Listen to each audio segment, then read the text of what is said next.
Direction maintenant la Guyane, un de nos départements d'outre-mer finalement assez méconnu. En métropole, on en parle surtout lors des décollages de la fusée Ariane. Les touristes vont plus volontiers sur les plages de Martinique ou de Guadeloupe. La Guyane, c'est autre chose. Son atout, c'est la nature. Chaque année, 30 000 visiteurs viennent profiter des charmes de la forêt amazonienne. Reportage Marie-Pierre Courtelmont et Madi Diawara. Au cœur de la forêt amazonienne, une pirogue file à vive allure. Un équipage hétéroclite d'une vingtaine de touristes de tous âges qui, le temps d'un week-end et pour 180 €, vont assouvir leur passion naissante pour la Guyane. On est venu ici par hasard parce que nos enfants sont là qui nous font justement découvrir cette région, ce pays qui est merveilleux.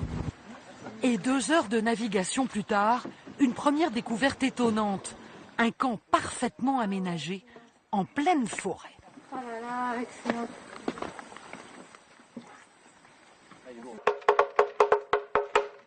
Rassemblement! Isman calme les premières angoisses.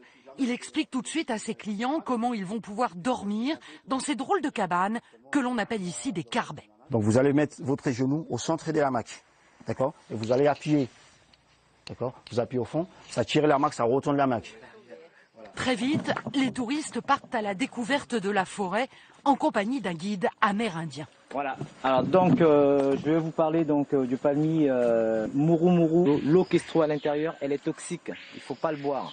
Nous, on l'utilise pour désinfecter les plaies ou bien pour arrêter les manger avec. La forêt amazonienne, elle n'est pas aussi dangereuse qu'on pense, ce qu'on dit, quoi.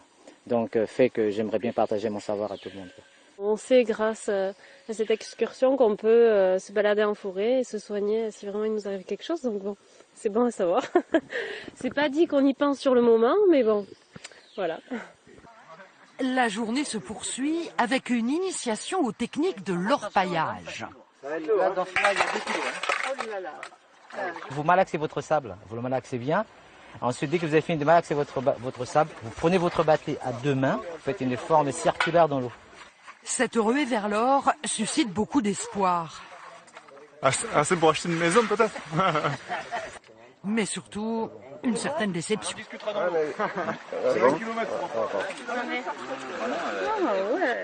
J'espère que j'aurai de quoi m'acheter un billet du loto. Et je pense qu'on a plus de chances de devenir riche comme ça qu'en faisant ça.